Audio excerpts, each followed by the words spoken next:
आजचा दिवस छान गेला. आज संडे आहे ना बेसिकली. पण आनंदाची गोष्ट ही माझ्यासाठी होती की डेली रुटीनमध्ये जी मी एक्सरसाइज करत होते किंवा करतेय आणि त्याचा रिझल्ट कुठेतरी आज बघायला भेटतोय. जिथं डॉक्टरनी 50% पायावर भार देऊन चालायला सांगितलं होतं तिथं मी 100% देऊन बघितलंय. आणि आनंदाची गोष्ट ही आहे की जेवढे पेन्स आधी व्हायचे त्याच्यापेक्षा खरंच खूप कमी होतात. मांडी घालून बसता येत नव्हतं. ऍटलिस्ट 1 मिनिटासाठी का होईना मी मांडी घालू शकते. आणि जे बदल मला पटकट कळत नव्हते, जे होत आहेत ते कळत नव्हते, त्याचा रिझल्ट आज मला भेटलाय की की बदल होत आहेत आणि जे तू करतेयस त्याच्यामुळे तू लवकरात लवकर तर बरी होणार आहेस.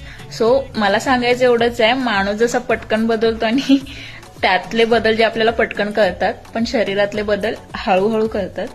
So daily exercise